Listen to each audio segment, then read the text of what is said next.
Why out of all the horror franchises does Evil Dead have the most console games? The answer? Ash Williams. Ash is the perfect character to translate to a video game. He's a cool guy that gamers want to play as.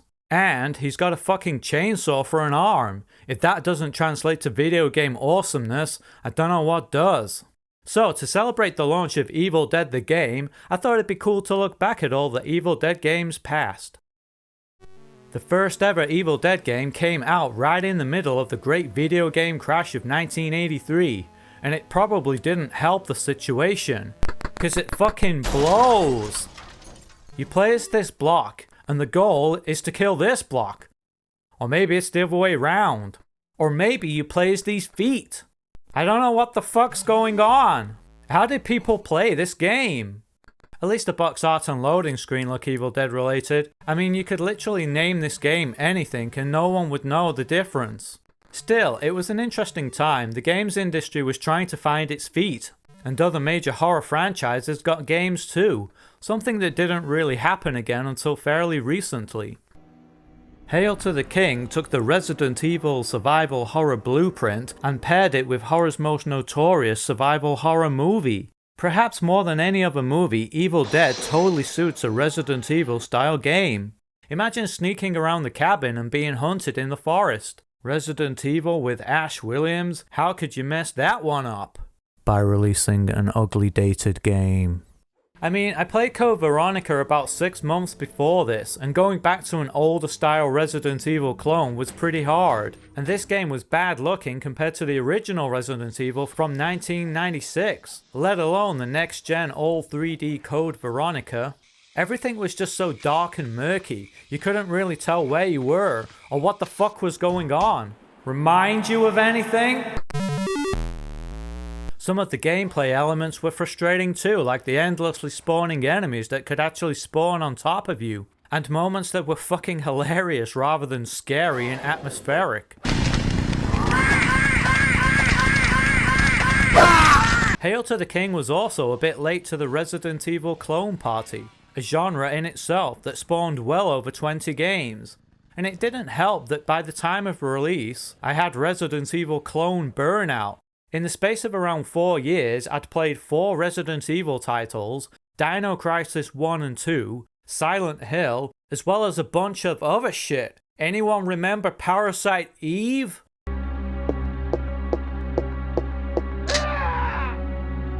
Whilst not a complete wrecked bridge, Hail to the King really offered nothing new, and I probably would have liked it a bit more if it released earlier.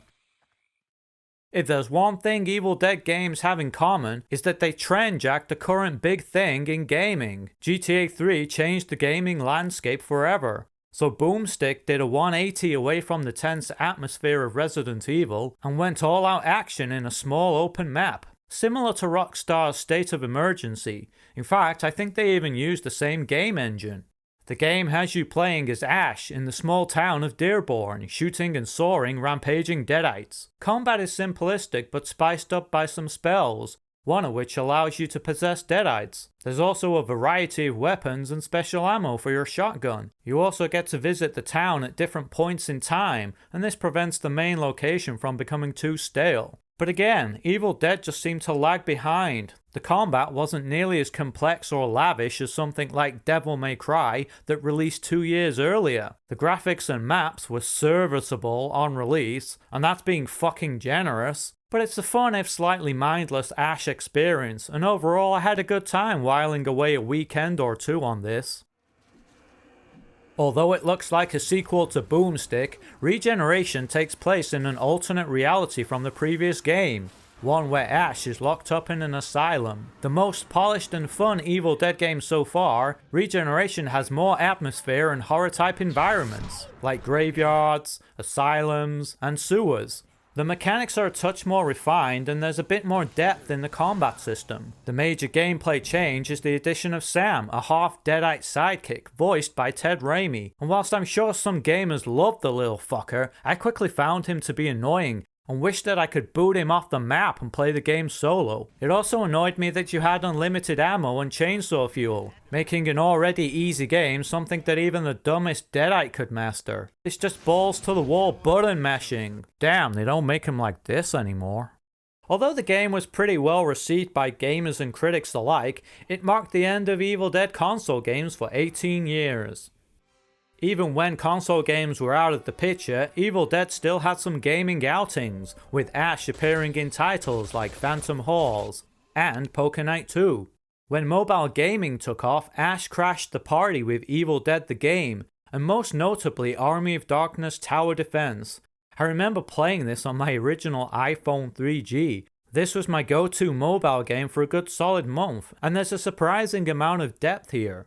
Ash attacks automatically, but you can save up special attacks and abilities for when you need them the most. And each unit that you can summon excels at taking out certain enemy units. There's plenty of upgrades and enemy types, and I love the way that you can see what's coming in the next wave to give you a chance to prepare and prioritize. But like most mobile games, you seem to become obsessed with them for about a month, and then just forget about them completely. And unfortunately, it looks like the App Store has forgotten about these games too. An App Store search for Evil Dead games gets you two things: Jack and shit. Probably the most interesting game on the list, freeware fighting game Terradrome, was never officially released, mainly because it would have been sued into oblivion. It's basically the game version of discussions you would have with friends about whether or not Michael Myers could kick Pinhead's ass, and would it hurt if you punched him in his pin face. Basically a horror fan's wet dream, a who's who of the horror world, Ash included of course, all duking it out like Mortal Kombat in hell. The game's obviously a labor of love and received fairly decent reviews. Unfortunately, I'm more of a Mac user, so I never got the chance to play this. If you're watching this and have played the game, let me know what it's like in the comments. Now, I didn't know this even existed until doing a bit of research, and when I found out about it, I immediately fired up my Meta Quest and headed to the store, but fuck me, it's not on there. Only available for the Quest Go. You might be able to sideload this or run it some other way, but I haven't looked into this yet as I'm spending a few weeks with Evil Dead the game first. Evil Dead the game is inspired by Friday the 13th the game and takes on the same asymmetrical design. Asymmetrical is just a fancy way of saying uneven. The usual setup being 4 players versus 1, with the solitary player being in control of the bad guy. The graphics at long last are finally fitting for an Evil Dead game, with great lighting and mist effects that really help sell the atmosphere. The woods are spooky as hell and the cabin looks amazing. I had chills walking around with Henrietta banging at the cellar hatch. When the announcement trailer dropped, I thought this was going to be like a horde mode for Evil Dead, with Deadites assaulting fortified locations and survivors fighting for their lives inside, barricading windows and locking doors, but sadly that's not the case. Instead, players make their way to objectives across a large map, looting and fighting along the way. The demon player tries to stop the survivors from completing objectives by spawning enemies, setting traps, and even possessing and controlling player characters via a nice fear meter mechanic. Combat is an unusual beast, as fun as it is frustrating. Enemies have a balance bar that once broken can leave them open to satisfying special attacks. If they also happen to be low on health too, you perform a bone-crunching finisher. You can dodge a limited amount of times, chain heavy and light attacks, and it all works very well when facing off against 1 or 2 enemies. But in the hectic multiplayer, it can fall apart when 3 players are trying to hit the same Deadite, and sometimes it's hard to feel if you're connecting with anything, and the lack of target lock can leave you ferociously swinging at dead air. To make matters worse, the Henrietta demon has a blood splatter ability. So when you hit Deadites, blood starts to cover the screen. Sure, it reminds you of the movies, but sometimes it gets so bad that you can't tell what the fuck's going on. Remind you of anything? Shooting mechanics are pretty good though, and it's satisfying to unload on undead that get too close. Shooting also manages a nice balance with hand-to-hand combat. Slow reload times and fairly scarce ammo means that firearms are to be used sparingly, and don't turn the game into Call of Duty fucking Warzone. Maps, of which there are 2, are decent in size, featuring key locations in the movies and TV show. It all looks like Evil Dead, but it feels a bit disjointed. In Friday the 13th, you are a counselor trying to escape Jason, exactly like the movies. But in Evil Dead, you're running around with different characters from different movies. It would have been great on launch to have 3 maps from the 3 movies, and each map has its own corresponding characters that you can pick. As it stands, you can have 4 different versions of Ash running around the place. It also looks a bit stupid seeing Henry the Red and Sir Arthur piling into Ash's Oldsmobile. And as always with these types of games, your experience may vary wildly based on who you're matched with. But grab 3 or 4 friends and an S-Smart carbine and it may well become your favourite party game. If solo play is more your style, great fun can be had literally raising hell against teams of other players. Again, balance is a bit all over the place and you can find yourself completely steamrolled by stronger players or unlucky objective placement, but it's very addictive stuff.